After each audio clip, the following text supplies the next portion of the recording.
Tā kā tie cilvēki, kas gāž šos atkritumus mežā, es domāju, tie cilvēki, kam mežs maz ko nozīmē. Latvijas valsts mežos joprojām tiek konstatēta būtiska problēma – būvgraužu izmešana dabā. Šāda rīcība ne tikai bojā ainavu, bet arī rada ilgtermiņa kaitējumu videi. Lai saprastu, kā Latvijas valsts meži ar to cīnās un kā norit būvgraužu aizvākšanas process, šodien sarunāsimies ar Gati Grantu, Latvijas valsts mežu mežierīcības vadītāju. Sakiet, kā Latvijas valsts meži rīkojas, ja tiek konstatēta būvgraužu izgāstuve mežā? Atkritumu savākšanai un atkritumu konstatēšanai mums ir sava kārtība. Pirmais jau, kā tā informācija atnāk pie mums. Tur var būt dažādi ceļi. Pirmais variants ir tāds, kad pats Latvijas valsts meža darbinieks konstatē atkritumus. Tad jau attiecīgi piefiksē šo te atkritumu punktu, atkritumu veidu, apjomu, lai pēc tam varētu veikt šos te darbus uz atkritumu savākšanu. Otrs ceļš ir tas, kur informācija ienāk no ārpuses, un te jau ir liela loma sabiedrības iesaistē. Attiecīgi tad sabiedrības locekļi var šo informāciju nodot mums. Platformas ir ļoti dažādas. Populārākā ir šis te vides SOS, kur attiecīgi arī var gan bildes pievienot, gan punktu atzīmēt. Un ir arī citi kanāli, teiksim, kādam LVM darbiniekam paziņot uz telefonu, atsūtīt ziņu WhatsAppā, var rakstīt arī uz LVM kopīgo e-pastu. LVM. Labi. Un tādā veidā tā informācija atnāk pie mums, un tad jau attiecīgi mēs kā meža īpašnieks, mums jau ir uzreiz atbildība par tiem atkritumiem, kas ir nonākuši mūsu īpašumā. Un attiecīgi tad valsts meži organizē šo te atkritumu savākšanu.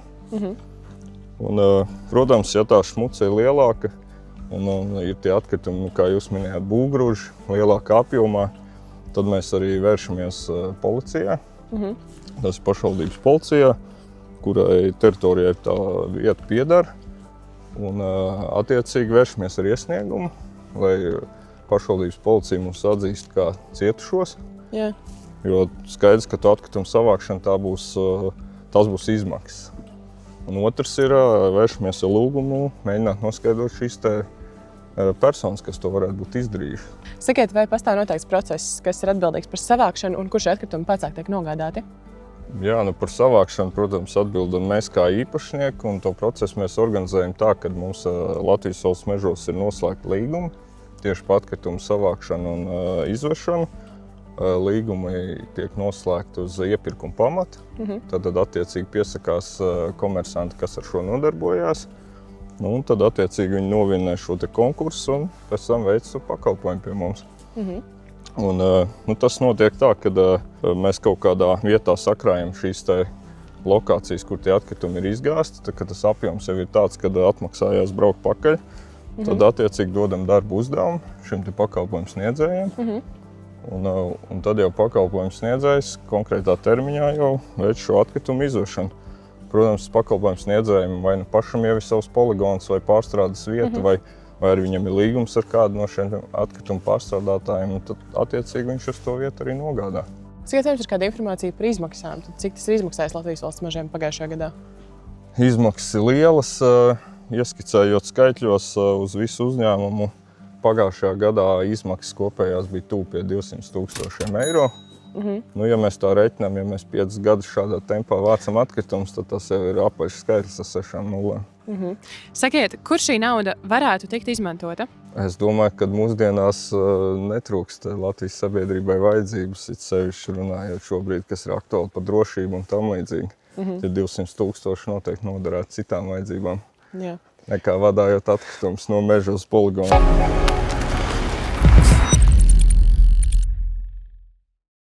Sakiet, kā tiek saukti pie atbildības būvgraužu izgāzēji, ja viņus izdodas identificēt?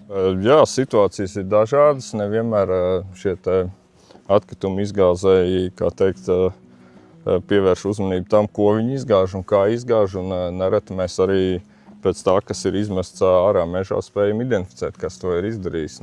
Pēdējais gadījums bija viens televizors arī Tukuma novadā, kur bija ar visiem garantijas papīriem izmests ārā. Līdz ar ko tad mums uzreiz paverās iespējas šos te piemēslotājus dabūt rokā. Tad attiecīgi šajā iesniegumā policijai tiek norādīts, ka tādi dati ir fiksēti. Un tad jau tālāk darbs ir policijai, kurai jāskaidro vainīgie. Nu, ja vainīgais tiek noskaidrots, tur arī divi varianti. Pirmais variants, ko mēs piedāvājam, kad vainīgais pats šos atkritumus savāc. Nu, kā teikt, mēs ar viņu vienojamies. Un, protams, cerams, ka tā viņam arī strādātu kā mācība, ka viņš vairāk tādas lietas nedarītu. Otrs variants, ja vainīgais atsakās šo te savākt, tad, protams, viņš par to piemēslošanu dabūt samaksāt sodu un attiecīgi arī sekt šīs izmaksas, kas pēc tam saistās ar atkritumu izvešanu. Protams, ir tie gadījumi, kur arī vainīgo neizdodas noskaidrot, nu, tad ir tas variants, ka mēs veicam šo atkritumu izvākšanu no meža un tās izmaksas paliek uz mums. Sakiet, vai Latvijas valsts meža izmanto kādas tehnoloģijas vainīgo identificēšanai? Novērošanas kameras, droni, tam līdzīgas tehnoloģijas? Jā, tas gan laiks nestāv uz vietas. Tehnoloģiskā attīstība ir strauja. Ienāk šie dažādi novērošanas varianti, kur ir iespēja izvietot kameras mežā. To mēs arī izmantojam.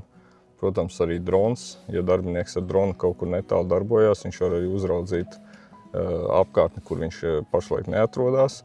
Nu, tās tehnoloģijas mēs, protams, izmantojam. Un nereti ir tādi gadījumi, kad esam izvietojuši kameru, jo tie punkti, kur izgāž atkritums, ir tādi gadījumi, kad vairākas reizes pēc kārtas tiek izgāsti. Un tad jau attiecīgi mēs saprotam, kur jāpievērš uzmanību. Un tad uzliekam kameru un citreiz atbrauc cilvēki, redzam gan numurus, gan mašīnas numuru, gan cilvēku sejas. Nu, visu piefiksējam. Un tālāk jau atkal darbs policijai. Sakiet, vai jūsuprāt, esošie sodi ir pietiekami atturoši, lai atturētu cilvēkus no būgžu izmešanas mežā? Vienā vārdā sakot, es teiktu, ka nē.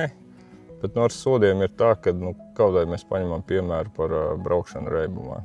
Sodi ir piecelti ļoti augstā līmenī, bet vai tiešām tas pārkāpums notiek mazāk, mēs visi zinām, ka nē. Nu, šeit ir līdzīgi. Es domāju, ka ceļot šos sodus, diez vai mēs panāktu uzreiz labu rezultātu. Līdz ar ko te vairāk jāskatās ir izglītošanas virzienā, audzināšanas virzienā, kas ir darbs ģimenēs un tam līdzīgi. Sakiet, kādus izmaiņas Latvijas valsts meža vēlētos redzēt likumdošanā, lai efektīvāk risinātu šo problēmu?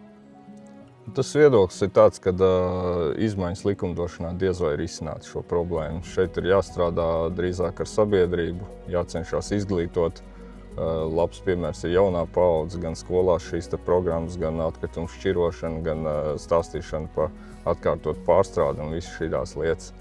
Jo viens uzraksts vairāk vai mazāk kādā MK noteikumu sadaļā diez vai mainīs to lietu kardināli. Sakiet, kādi jauninājumi, piemēram, sensori, sabiedrības iesaiste, video novērošana varētu palīdzēt efektīvāk kontrolēt situāciju?